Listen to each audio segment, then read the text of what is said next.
It's the 4th of July weekend. You're 18, celebrating with your friends on a boat trip to a remote barrier island off the Mississippi Gulf Coast. The sun's out, the vibes are good. Then suddenly, you're left behind. No phone, no boat ride back, and you never make it home.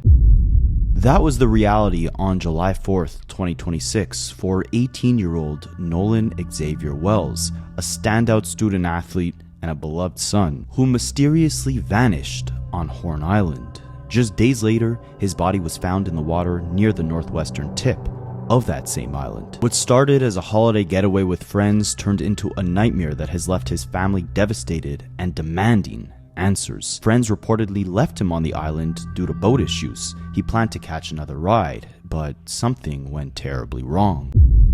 At the time of making this video, there are still more questions than answers related to the disappearance and passing of Nolan Wells. So we'll break down the full timeline, what we know about that fateful trip, the search efforts, the discovery of his body, the official findings so far, and all the lingering questions that have the family hiring high-profile attorneys to investigate the case further. Was it a tragic accident, a drowning, or is there more to the story than what's circulating online? Happening right now, Jackson County authorities are seeking any pictures or video taken on Horn Island this weekend that could help answer questions about what happened to Nolan Wells. The Jackson County coroner says it could be a couple of weeks before we know the cause of death of the 18-year-old. The coroner says dental records confirmed today the body recovered Monday off Horn Island is Wells. But results from the tests done during today's autopsy by the state medical examiner will take many days to come back. Wells was reported missing after visiting Horn Island with a group of friends on the 4th of July.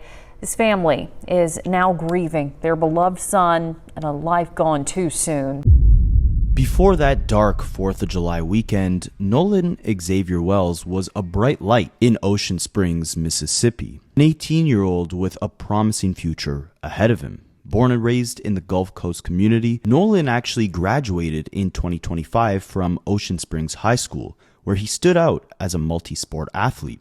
He excelled on the football field, he was known for his dedication across athletics, and he was a high-performing student in the classroom. Nolan spent countless Friday nights on the field at Ocean Springs High School where family, friends, and community members all cheered him on.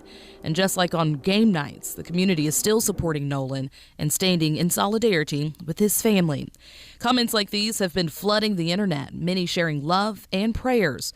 One reading, sending you and your family a virtual hug. There are no words.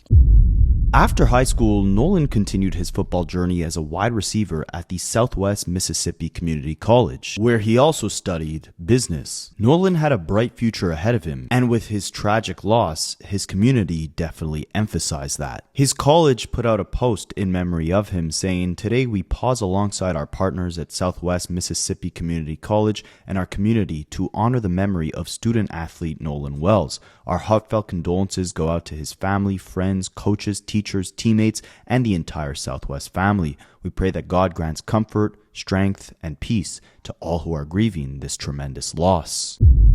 So how did this disaster even happen? Well, what you first need to understand is the setting in which the tragedy took place. A 4th of July weekend where Nolan and his friends took a boat to Horn Island to celebrate the holiday. Now, Horn Island is nothing like an ordinary tourist beach. It is one of Mississippi's barrier islands, sitting several miles offshore in the Gulf of New Mexico as part of the Gulf Islands National Seashore. What makes it dangerous is the island has no residential communities, no hotels, no restaurants, convenience stores, and even worse, there is no permanent police presence. Obviously, there's also no actual road leading you into Horn Island, so nearly everyone who visits has to arrive by boat. Now, during the major holidays, especially the 4th of July, when the weather is as hot as can be, the island can attract hundreds of people. Boats crowd around the shoreline while visitors play music, cook food, swim, socialize, etc. So the atmosphere can feel like one enormous party happening on the water. But underneath that lively scene, you have to remember Horn Island remains isolated, When an emergency happens, assistance is not immediately nearby. And after the boats begin heading back to shore, there's no easy backup option. You can't simply call an Uber and leave. Now, with that context established, we can now examine what investigators have confirmed thus far. The Jackson County Sheriff's Office says that Nolan arrived at Horn Island on Saturday, July 4th, after leaving from a privately owned dock near Ocean Springs. He made the trip with a group of friends, and the last confirmed sighting of him was at approximately 3 p.m. that afternoon. Later on, the people that he had came with headed back from the island on their boat, the same boat that Nolan came to the island on. But Nolan was not with them on the way back, and that detail is important. Investigators have already offered some context for it. Sheriff John Ledbetter has publicly said that, based on the information they gathered thus far, Nolan appears to have stayed behind willingly because he expected to get a ride back to the mainland on another person's boat. Nolan Wells was on a boat. He left from a private dock area in the Ocean Springs area and proceeded with his friends to Horn Island. Wells was visiting the barrier island 10 miles from the Gulf Coast, boating with friends, last seen about 3 p.m. Saturday. They left and went back without Nolan. From what we understand, he chose to stay there.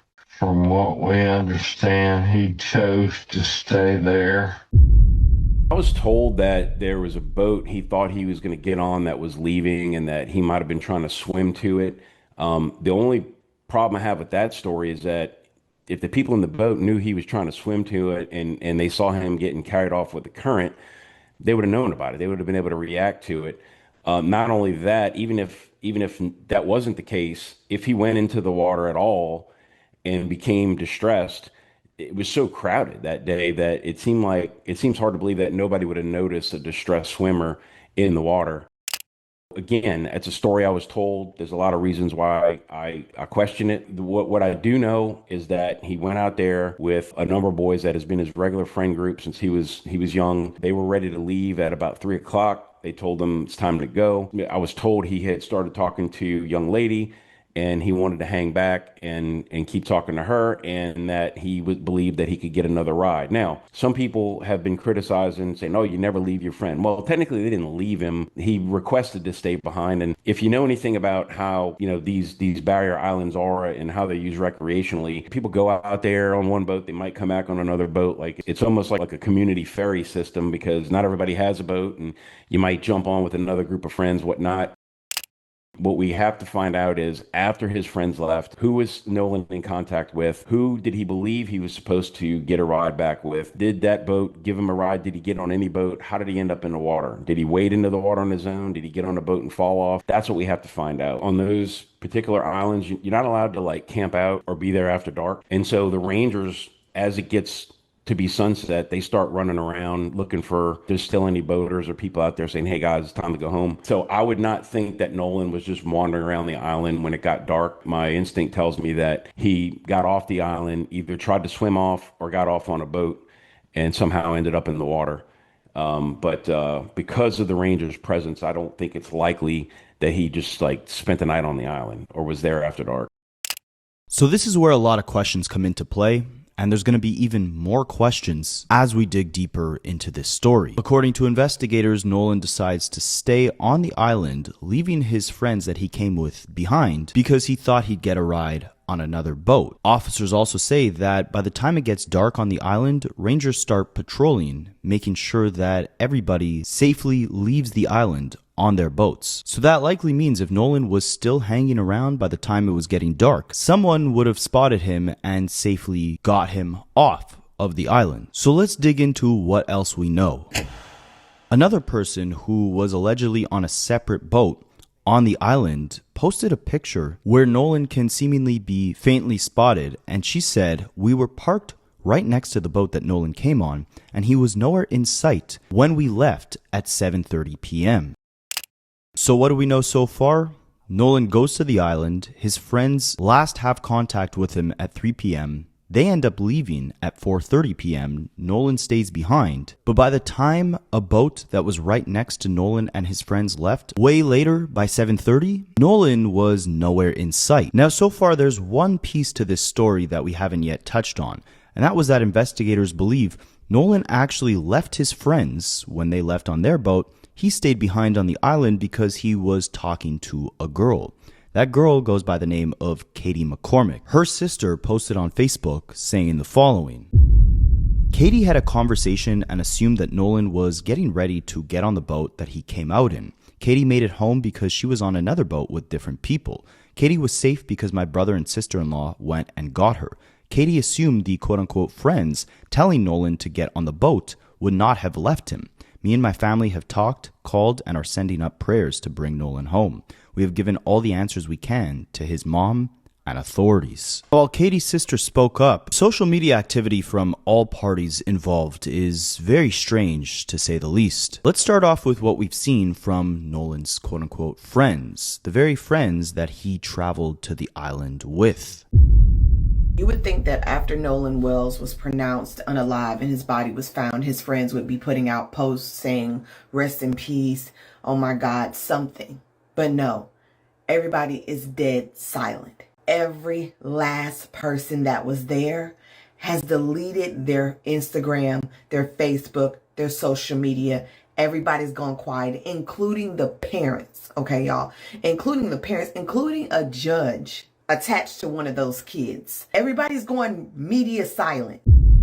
It only raises questions about this video that was being circulated on the internet with Nolan on the beach with those friends, and there's an argument that breaks out. Okay, Nolan is standing to the side and there's a group of other kids looking at him.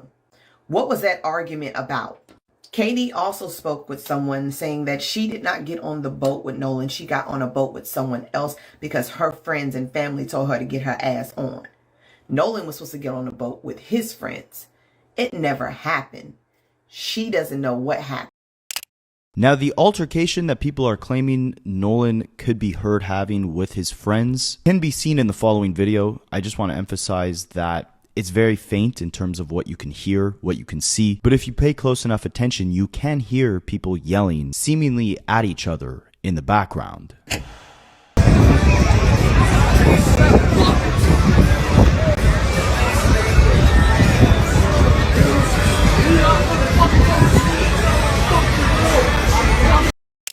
Now let's go back to the moment where Nolan was reported missing. It was on the north end of Horn Island where the currents can get intense. And when he was reported missing, multiple agencies immediately jumped into action. One commander, Josh Gill, had posted about the incident as they were actively searching for Nolan's body. About 6'1", 180 pounds, was last seen on that north end of Horn Island. Guys, he hasn't been found. Okay, he was last talking to a girl on that north end. He went out to Horn Island with some buddies yesterday out on a boat. He's not been heard from in close to 24 hours.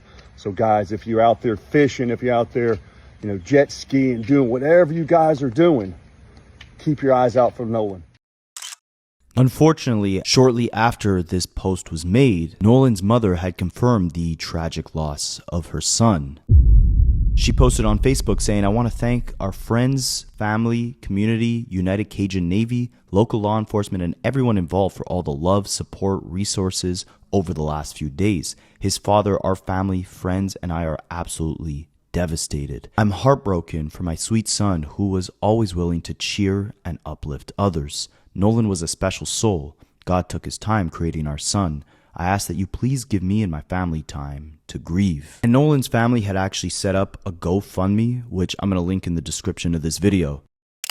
And according to the webpage, the funds that are raised will go to help with funeral and memorial expenses, celebration of life services, and any additional costs associated with honoring Nolan's memory. Any remaining funds will help support the family as they navigate the difficult days ahead. Now, as far as how the search actually went down, Law and Crime had done an interview with Brian Treasure, who's the vice president of the United Cajun Navy, who actively participated in the search. And he has some more details in terms of how law enforcement actually conducted this operation. My understanding is that you were actually in the air above the island when the call came in that a body had been found? That's correct. Yeah, the on Sunday, the 5th of July, we had a rescue specialist and a drone operator go out on a boat.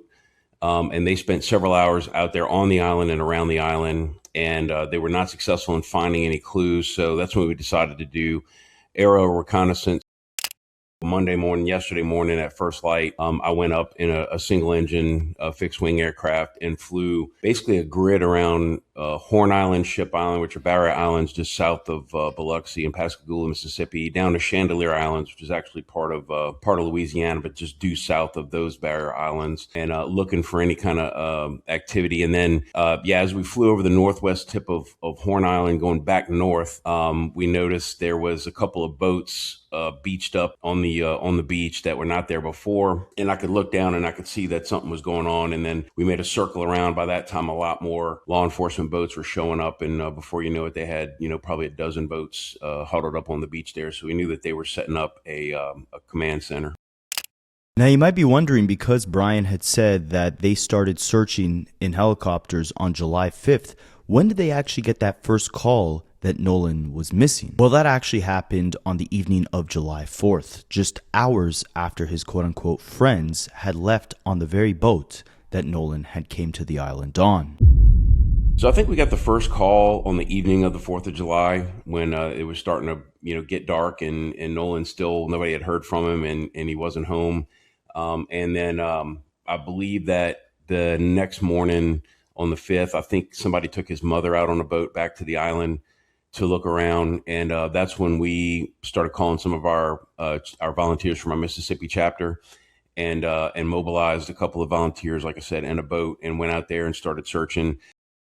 On the official side, you had I think the Jackson County Sheriff's Office, you had the Mississippi or the Marine Patrol. I'm not sure if they're a county or a state agency, and then the Horn Island's part of the National Golf Park Island Seashore, I think is what it's called.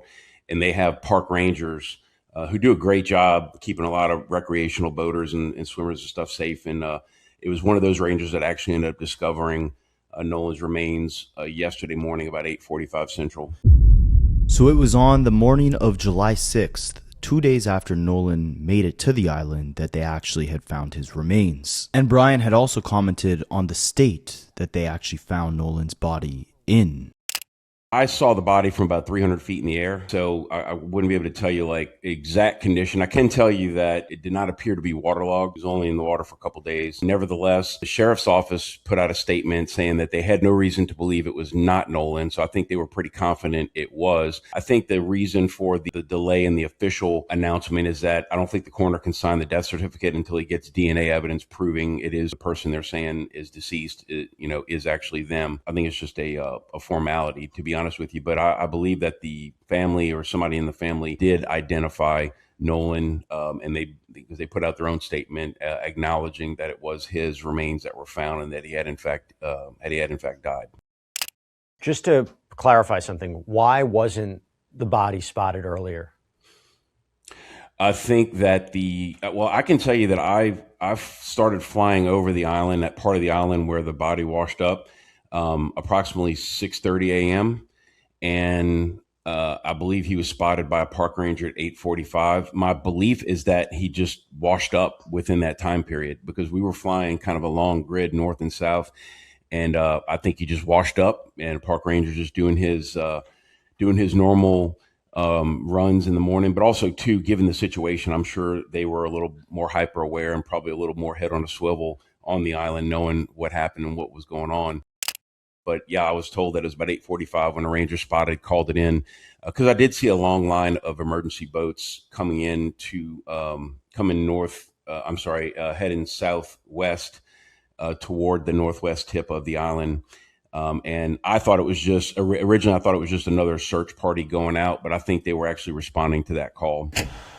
Now, one of the most disturbing details of the situation is the fact that even though Nolan did not return home on the same boat that he came to the island from, his friends actually had his phone on that boat, and they brought it back to his mother. It raises a lot of eyebrows, because why would someone leave their phone on a boat and then confirm with their friends that they're not going to get back on that boat to return home, but not go back to the boat at all to get their belongings? It raises eyebrows. However, according to investigators, and they have several theories, they believe it is an extremely high likelihood that Nolan simply drowned. But he was talking to some other people, had decided that, hey, I'm going to hang back. I can get a ride back with somebody else. He hangs out with this group all the time. They've been to this island together a bunch of times. It probably at the time didn't seem like a big deal to his friends to say, okay, you want to, go holler at that girl, and if she'll give you a ride back, then that's cool. We'll see you when we get home. That's the way it was explained to me. Later on, when it got to be, after dark and nobody had heard from him, but they also somehow or another, his phone ended up staying on the boat that his friends were on. So they had his phone. So they brought it back to his mother. So he had no way of communicating unless he borrowed somebody's phone. Nevertheless, the sequence of events that transpired after approximately 3 p.m. to when he went into the water, that's what remains a mystery. The police might know, I'm sure they know a lot more detail than I do. That's just how much has been told to me so far. Based on your experience, do you have a theory as to what may have happened here? Yeah, I think that he either tried to swim out for some reason, either to try to get on a boat or to go, catch up with somebody or whatnot. And there was a pretty strong rip coming off that part of the island that day. And even though he's a really athletic kid, it was a strong rip. It would have been hard for anybody to maintain control, and he might have gotten carried out, and he may have drowned that way. Or, I hate to even suggest anything that sounds like a conspiracy theory, but I'm just saying it's a possibility that he got on another boat and maybe MOB'd and drowned that way and then washed back up. He did not, my opinion is that when he went into the water, however he got into the water, he didn't go that far out before he drowned because it only took like a couple of days for him to drift right back south to the tip of the island, same tip of the island where he was last seen. Had he gone a lot further out, he probably would have gotten sucked into the ship channel and pushed way further south toward the Chandelier Islands. And to be clear, I mean, nobody has indicated foul play, right? I mean, that could change, but you haven't heard anything to suggest foul play? Nobody except the Facebook detectives. Again, we have so many questions left unanswered. Why did all the quote-unquote friends involved end up deleting their social media profiles after the incident? Why did the mothers of these children also delete their profiles? One of the parents was even a judge. One detail that has fueled much of the public suspicion is the actual makeup of the group that Nolan was reportedly with. After the incident, tons of photos hit social media where Nolan is seen with his quote-unquote friends who were on the very boat that Nolan went to the island with. As far as we know, everyone else on the boat was white, while Nolan was the only black person in the group. Every other person made it home safely, including the woman, Katie McCormick, who Nolan was allegedly speaking to, which was the reason why he ended up staying behind while his friends left the island. It's for these reasons that many people are questioning whether Nolan was treated differently, or why the circumstances surrounding his disappearance continue to feel unsettling to many observers. 4 kids left, 3 white, 1 black. The black kid didn't come back with them. They were on a boat to get there. So when they were coming back, they knew he wasn't there. Why would you leave? Why wouldn't you go figure out what happened? It just doesn't smell right to me. So many black parents try to put their kids in a better situation, or so they think, and they put them with white people. We hear this story over and over and over again, and they don't know what happened. Of course they know what happened. So the police need to be interrogating them to find out what's going on and what happened to Nolan. And I pray for his mom. I pray for his family, who would expect that their son would go away with quote unquote friends and not come back, and when he's found, he's dead. I suspect that the time that the kids have been back without him, they've been coming up with the same story. I suspect their parents have probably already contacted lawyers, and they're trying to CYA, you know what that means, cover their asses. Now, as far as the timeline we know, again, Nolan had allegedly spoke to one of his friends, letting them know at 3 p.m. that he was not going to go back home with them. Those quote-unquote friends ended up leaving the island at 4:30. There's another allegation that at around 7 p.m. that evening, Nolan's parents were notified that Nolan was left behind on the island. Nolan had also allegedly gone with these friends to this very same island in the past. Now, I want to emphasize this video is to strictly display the facts and decipher the confusion surrounding the case. What many people were also wondering is, was alcohol involved in this situation? And in that case, how much harder will it make the investigation when these 18-year-olds were possibly drinking underage and potentially too intoxicated to actually recount the factual events of this timeline? What I can tell you is that they have lost valuable evidence at this point, because what we did see is those young men on that boat drinking underage, which is a crime in the state of Mississippi. What we do know, based off of the timeline, that now we cannot collect urine samples to see how intoxicated these young men were. We can't collect any statements from them at the time of this happened to actually get a factual, accurate account of what they recall based on where Nolan was and where they last saw him. So now it's going to be upon the parents to get independent everything. They need their own civil rights attorney. They need their own trial advocate. They need their own ME expert. That want an independent autopsy done, not with the state solely, because it's too many questions that need to be answered.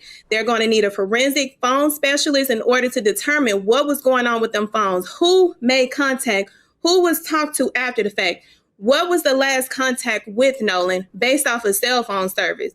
It's going to be a lot, but it's some valuable time that has been lost. But what we can say for a fact is that they've been out on that water before with Nolan, and he's made it back every single time but this time. Now, rightfully so, Nolan's family was very confused. His grandfather initially took to Facebook to express his confusion, writing a post saying, "Too many unanswered questions. How can an island that was searched yesterday produce my grandson's body this morning? There's nothing right about this. Nolan Xavier Wells deserves the same things that people he knew and associated with will enjoy in life." The timeline is definitely difficult to decode, and it doesn't seem like an invalid theory that Nolan had possibly drowned and then was swept back on shore, and that's why it took investigators almost a day to actually discover his body. But the investigation is far from over, and the remaining clues continue to produce more questions than answers.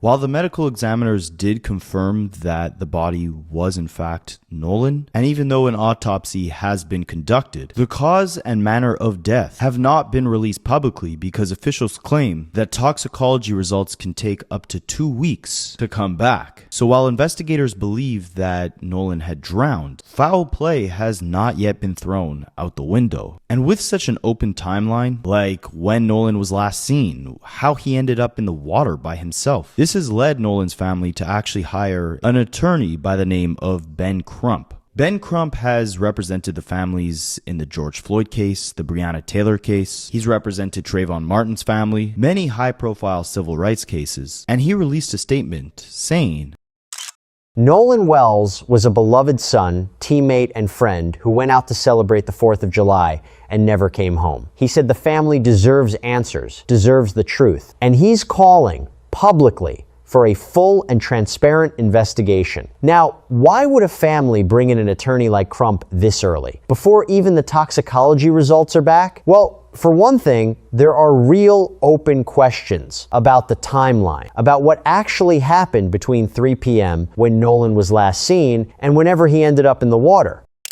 And there's something else here too, something that wasn't really part of the story at first, but became relevant fast. Nolan was black. The friend group he was with that day was reportedly white. His grandfather, Christopher Wells Sr., posted publicly, questioning the timing of the discovery. He wrote, and this is a direct quote, "Too many unanswered questions." He asked essentially how an island that had already been searched the day before could produce his grandson's body, seemingly out of nowhere, the very next morning. Now, before we get into what Ben Crump has said about the situation, let's take a look at what the people who were with Nolan that day allegedly had to say about it.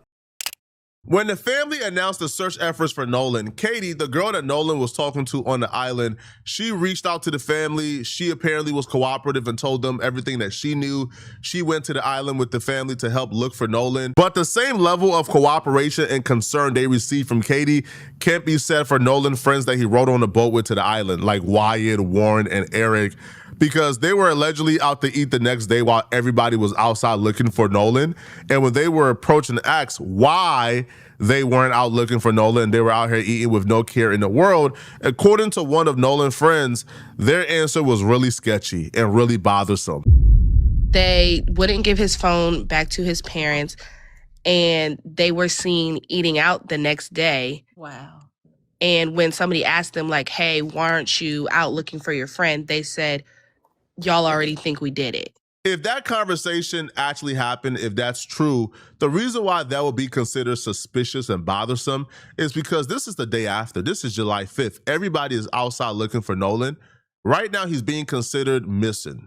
His whereabouts is unknown. And according to the family, nobody knows where he is. But if the response is y'all already suspect us of doing it, well, doing what exactly? Doing what exactly? Because as far as everybody knows, he's just missing. But that reaction and that reply would insinuate something tragic took place. Now, if this is really true, it adds another layer of suspicion as to why Nolan's friends potentially had his phone on the boat, the very same boat that Nolan had came to the island on and did not go home with. All these people involved allegedly have also now got their own lawyers. And another interesting piece of information to the whole story is that apparently Nolan's quote-unquote friends had initially wanted to leave the island because there was a malfunction with their boat. But after the friends gave the initial statement, Wyatt, Warren, and Eric, after they gave their initial statement, they now went quiet. They lawyered up, deactivated their pages, and had nothing more to say. The dudes that Nolan rode on a boat with, they claimed they were in a rush and in a hurry to leave the island and get out the water because their boat was experiencing malfunction. The boat was receiving water. They thought they had to get out the water as fast as possible or else they would be stranded. So they told Nolan it's time to go. Nolan said he's not leaving, and he stayed. However, they still had Nolan's phone. So Nolan didn't realize, oh, damn, bro, you guys have my phone. Give me my phone before you guys leave. It sounds like y'all was leaving in a hurry and Nolan had no idea, to be honest. But they also failed to mention that an altercation took place.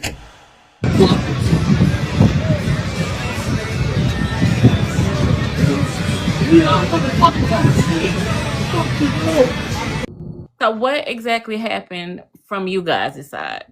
From our side, there was an altercation with a different boat, which had other kids on it, black kids, and there was an altercation.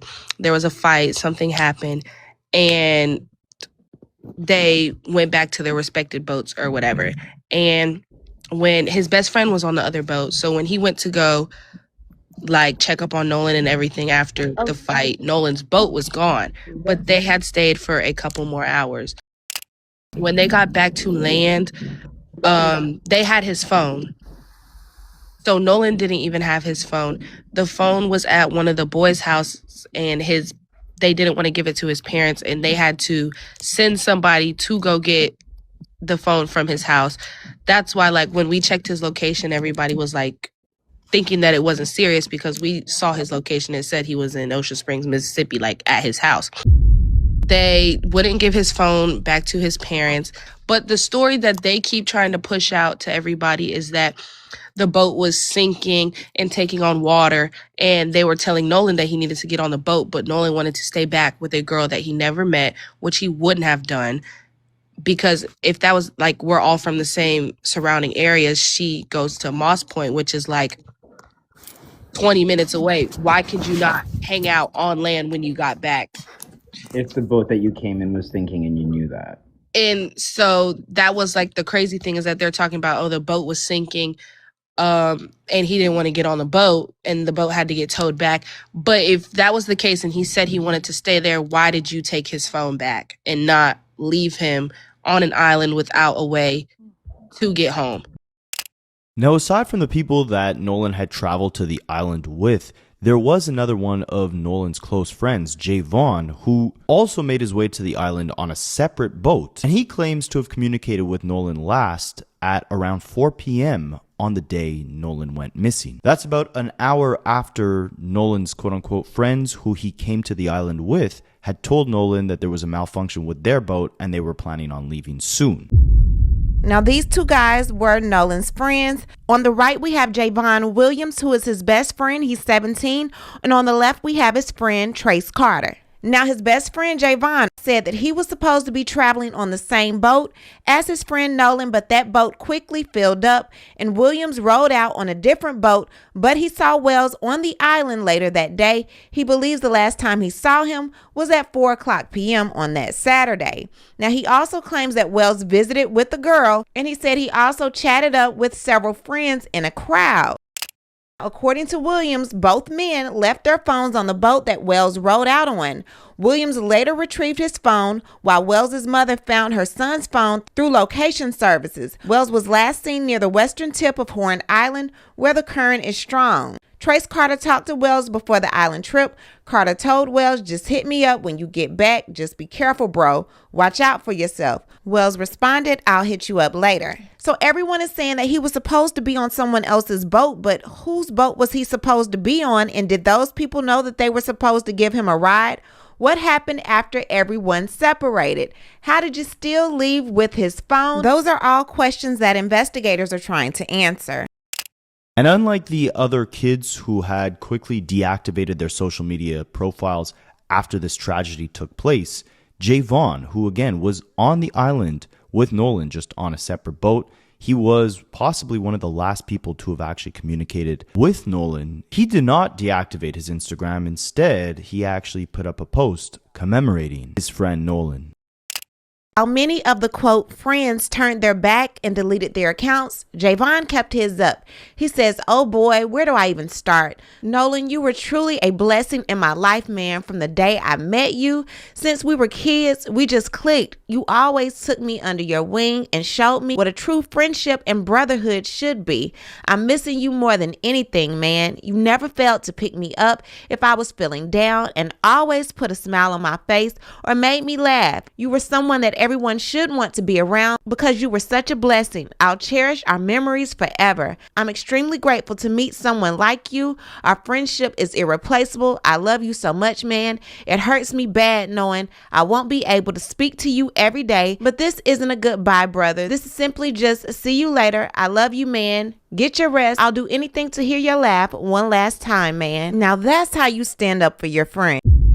Now, one of the kids that Nolan was on the boat with on the way to the island is named Warren, and his stepmother is actually a judge. She herself also deactivated her Facebook profile and all her other social media profiles, and she ended up making a statement online to address why she did that, along with her child, when this investigation is still active. And the autopsy report of Nolan's body has not yet been released to the public and allegedly has not even yet been finalized, aka there's been no cause of death just yet.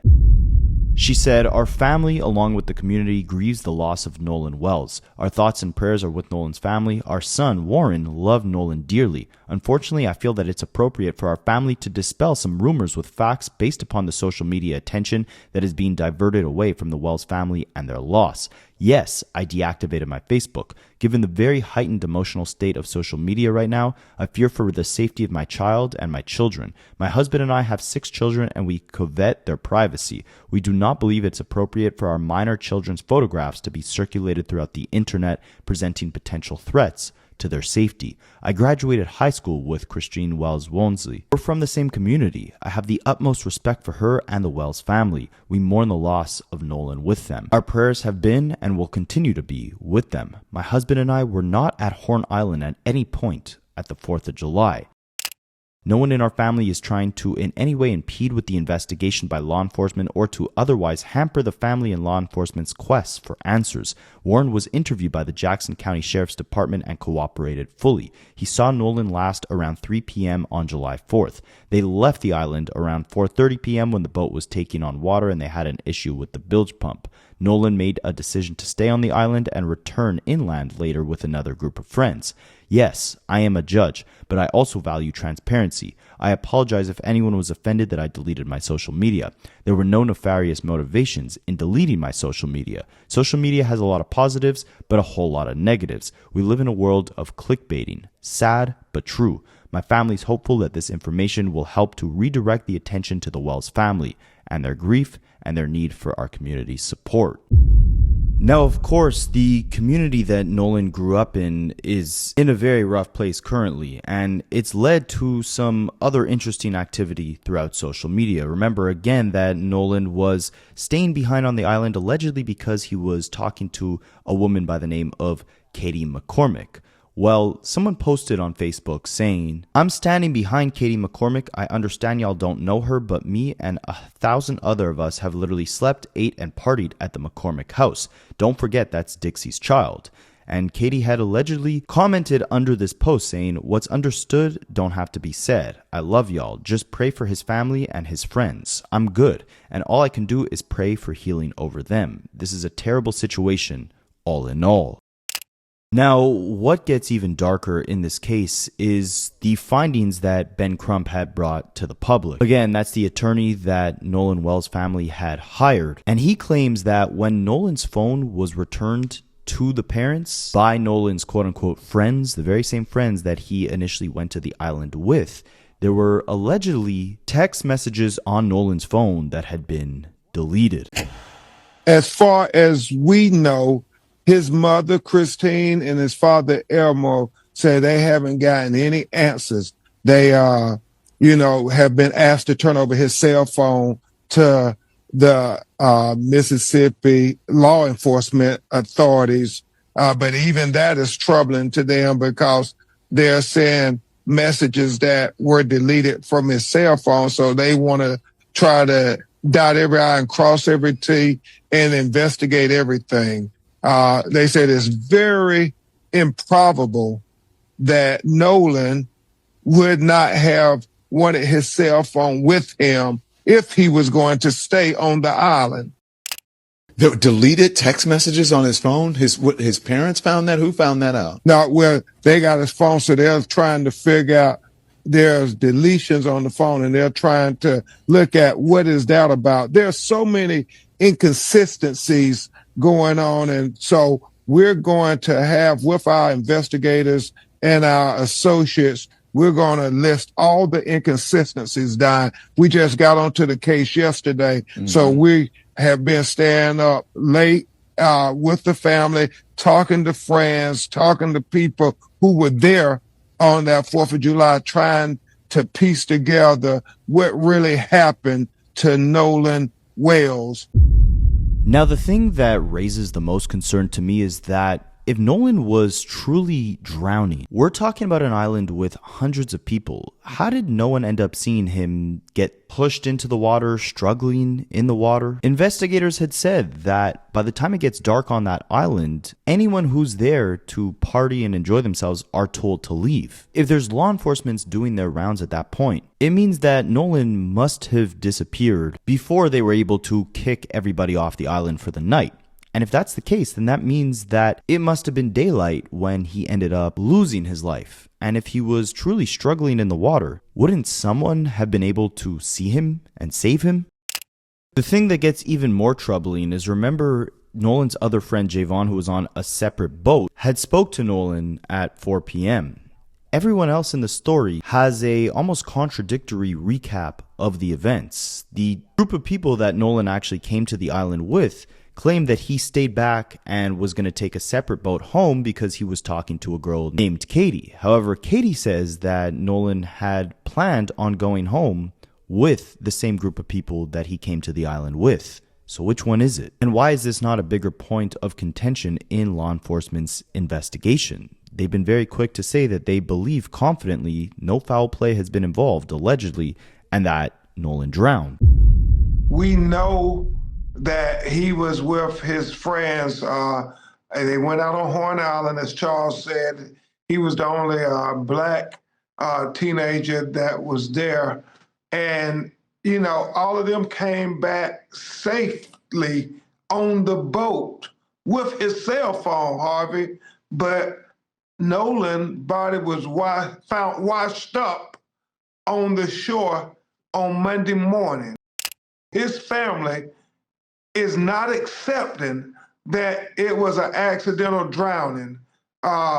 They haven't been told anything, but that's been the suggestion, and they're not accepting that because Nolan was a college football player. He was a superior athlete. He was in great fitness and condition, and so for them to try to say, well, we got his phone, but we don't know where he's at, and then he turns up dead. They are not accepting it, and there are so many questions, so many contradictions. If this was just one or two things that ain't make sense, but the entire story is contradictory. The entire story doesn't make sense. And then you take into consideration things like, yo, his phone was left with the very same people who claim they hadn't seen him since 3 p.m. Huh? Oh, and by the way, when the family got back the phone, messages were deleted from the phone. Things were deleted from the phone. Even though Nolan Wells apparently hadn't had his phone since earlier that day, according to them. Huh? What? Nolan Wells was on an island at 4 and then magically disappeared from the island. Nobody's seen him. But then all of a sudden people did see him and they say, oh no, he was swimming towards the boat. Huh? There is one friend, a young woman who has come forward and has spoken to the police, and I'm wondering if she's spoken to you and how her version of events differ from what the other friends have said. She hasn't spoken to us, but we know her statement that she released publicly. She said that she was talking to Nolan, and then Nolan said, well, I'm going back to the boat with the guys I came with. That's her version. She said that he did not leave with her, that he went back and got in the boat with the other boys. Well, the boys say that when they was talking to Nolan, he said he wasn't going to get in the boat with them, that he was going to stay with her, stay behind with her. Their statements contradict one another, and that is something that's very troubling. On top of the fact that we know there are videos circulating where there's an argument where you hear Nolan arguing with somebody, and we're trying to say this is too much to just try to sweep under the rug. What's also interesting is that the boat that Nolan took with his quote-unquote friends to go to the island actually belonged to one of the kids on the boat named Wyatt and his family. But somehow, Nolan's phone, which again was left on the boat and then returned to his family, was returned to his family by a different friend, Warren, who was also on the boat with them. Now, another woman by the name of Alexis, who claims to be Nolan's friend and had actually went to school with a lot of these boys, she recaps what she knows about this situation currently and tries to answer some unsolved questions. That Nolan was my friend, and that all these like stories going around, like even from like our point of view, because we're getting it different than what the public is seeing because we're at the behind the scenes. They're all trying to change the story. Everybody that was near that boat is trying to defend all their other friends, and every time you talk to a different person, the story is changing. Is there anything that you can tell us in detail, like that you feel safe saying? I don't want you to say anything that you can't say or don't feel safe saying. Like, what do you want to know? So what exactly happened from you guys' side? From our side, there was an altercation with a different boat, which had other kids on it, black kids. And there was an altercation. There was a fight. Something happened. And they went back to their respective boats or whatever. And when his best friend was on the other boat, so when he went to go check up on Nolan and everything after the fight, Nolan's boat was gone. But they had stayed for a couple more hours. When they got back to land, they had his phone. So Nolan didn't even have his phone. The phone was at one of the boys' houses, and they didn't want to give it to his parents, and they had to send somebody to go get the phone from his house. That's why, like, when we checked his location, everybody was like thinking that it wasn't serious because we saw his location and said he was in Ocean Springs, Mississippi, like at his house. But they wouldn't give his phone back to his parents, and they were seen eating out the next day. Wow. And when somebody asked them, like, hey, why aren't you out looking for your friend? They said, y'all already think we did it. Did what? Exactly. And then also that night, they were seen at multiple parties when they got back from the island around like 7 o'clock. So they still continued to go out that night, knowing that Nolan wasn't with them and that nobody had seen him. Sorry, Alexis, quickly, you said there was the altercation that happened on the boat was with other black kids. There were other black people on the island. There obviously, yes. But they rode on separate boats. There was supposed to be other black people on the boat with Nolan, but they got told last minute that they couldn't go because there wasn't like enough space. But the story that they keep trying to push out to everybody is that the boat was sinking and taking on water, and they were telling Nolan that he needed to get on the boat, but Nolan wanted to stay back with a girl that he never met, which he wouldn't have done, because if that was like we're all from the same surrounding areas, she goes to Moss Point, which is like 20 minutes away. Why could you not hang out on land when you got back? That was like the crazy thing, is that they're talking about, oh, the boat was sinking, and he didn't want to get on the boat, and the boat had to get towed back. But if that was the case and he said he wanted to stay there, why did you take his phone back and not leave him on an island without a way to get home? And Alexis, I do want to ask you something else. How long were they friends? They've been friends for a minute. I mean, these people have gone to school together since elementary school. I wanted to ask you, can you confirm that all of their social media has been scrubbed? So is it scrubbed or is it deactivated? Only 2 of them are deactivated, but a couple of them are just private now. But the mom judge, she did deactivate hers. Alexis, I have a question. Based on what you know of the friends, can you shed light on their dynamic? Is Wyatt and Warren closer than, I don't know, the other guys? How does Nolan fit in the group? Is he at the bottom? Is he... I don't know, like, their dynamic personally, but, like, they've all played sports together. Wyatt actually went to my school, so he didn't go to the same school as the other 3 kids that were in the picture. And actually, the picture that's circulating, Wyatt's not even in that picture. Ah, okay.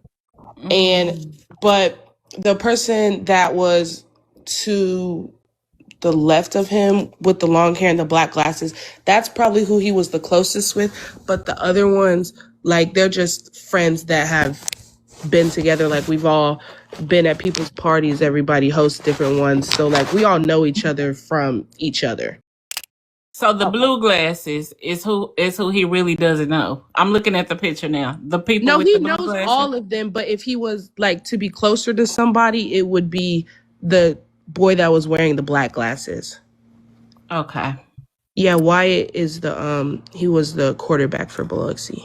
Now, was this an actual physical altercation that took place on land?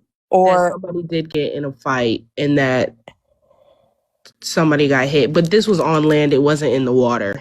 Okay, see, because I've heard and read certain things of, arguments, fighting, and, you never know exactly, but you being a source is nice to know that there was an actual physical altercation.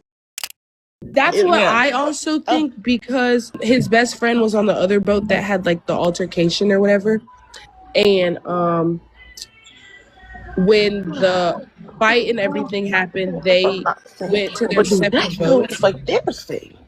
They went to their separate boats, and when his best friend said he went back to, like, go check on him and see how he was doing, their boat was gone, and they had stayed for a couple more hours. So if you were like, you wanted to stay back with this girl or whatever, and you didn't have a ride back, wouldn't you have asked your best friend to ride back with him? And he never saw him the rest of the night. The girl that they said that he stayed back for was the boat literally directly next to them. So how did each side say that they thought they were staying with each other, but nobody saw him? I mean, with the girl, what happened to her? Like, it's so. She was the confused. first one to go to the police. She was the first one to like say everything. She was speaking up, all this other stuff. But she said she thought that Nolan was with the boys, and the boys said that they thought Nolan was with the girl. But how did neither of y'all say that when the boats were supposedly right next to each other? So like I mentioned before, you guys, all of these details leave a lot more questions than answers. How did Nolan actually plan on getting home from that island? Why weren't his quote-unquote friends who came with him to the island, who still had his phone, more diligent of where Nolan actually was and where he could have disappeared to? Why does everyone have a separate story? Why were there allegedly deleted text messages off of Nolan's phone when it was returned to Nolan's parents? Why was everyone deleting their social media accounts after this event took place? Why did it take so long for law enforcement to actually find Nolan's body? Again, I don't want to point fingers because this is still an active investigation, and I'm sure as time goes on, we'll get more detail into what truly happened to Nolan. But as far as him just simply falling into the water and drowning on an island that had hundreds of people in broad daylight, something just doesn't feel right. And hopefully Nolan's family can get the closure that they deserve. And is there anything you'd like people to know about Nolan? What would you like them to know about your son?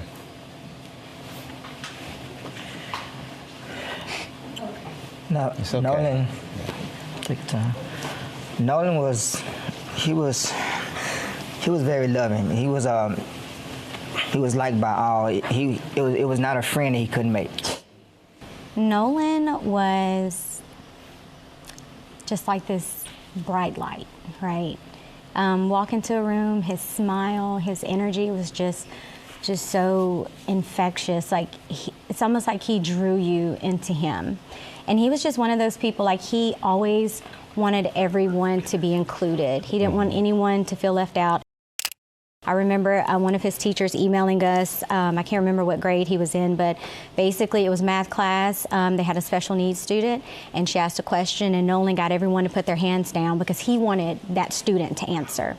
And so the student answers the question, and she was like, Christine, the classroom, Nolan went crazy, and everyone else started going crazy, just celebrating that child, making them feel included. And that was the person he was. Like he loved everyone. I always told Nolan, like, you have to be careful when you have such a big heart like that. I love that God blessed you with that, but you have to be careful with that. And honestly, we are doing this because at the end of the day, I would hope any parent would fight for their kids to find out if anything happened, what did happen. So we just want honesty and transparency. We want a thorough investigation. We want that same respect that would be given to anybody else, and that's it. We just want answers.